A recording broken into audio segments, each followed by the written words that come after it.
Marine Corporal Andrew White of Cross Lanes, West Virginia, returned in good health from Iraq in 2005, but the war was not over for him. Okay, Andrew is third from the left. Yeah. I don't know if you know Adam Crumpler. He's from Bell. Mm-hmm. Andrew saw Adam get killed. Oh, okay. Andrew saw several people killed. And when he came back, he sat down with us one day and then he said, "That's it, don't want to talk about it again." Who made this? A lady in Iowa, and she does this for anyone that will get in contact with her. Yeah, anyone has soldiers they've lost in the war. Just days after returning from Iraq, his duffel bag not even unpacked, Andrew and his parents learned of the death of Andrew's brother Robert, an Army staff sergeant killed by a rocket-propelled grenade in Afghanistan. Andrew was home safe, but he grew progressively worse. He came back really in good physical condition. Oh, yeah. Yeah, you can see this one. What is it? Yeah, this one. It was a Thompson. And then when did things start to deteriorate? For Andrew, the deterioration really didn't begin until the fall of 2006, early 2007. And what happened then? He started, he had displayed before then, but not to extremes.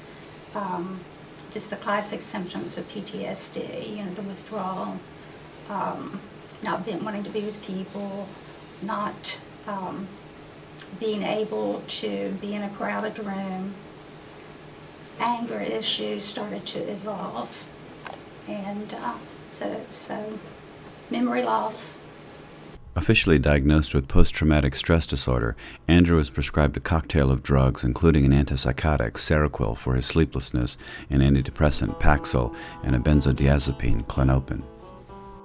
Andrew died in his sleep in 2008 in his Cross Lanes bedroom in what a toxicology report listed as fatal drug intoxication.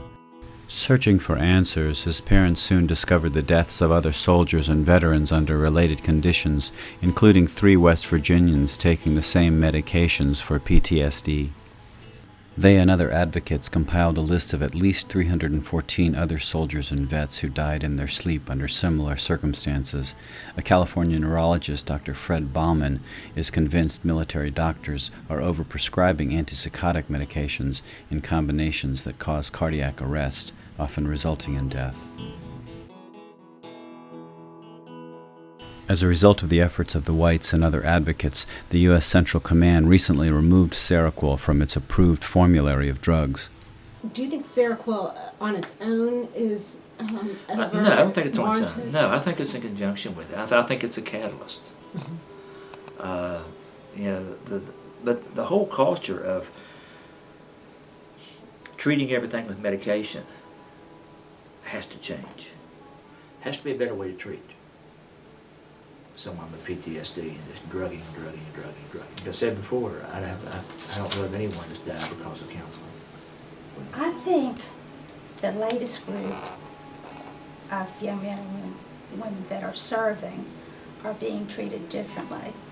One of Andrew's best friends, in fact, they named their daughter after Andrew, but that he just returned from his 3rd deployment. And he said it was totally a different experience than his first 2. The young men that went with him did not experience the horrors that accompanied his first 2 tours. But the drill center here, the Marine Reserves, are also treating it differently. When they come back, they have family days where the family goes through counseling.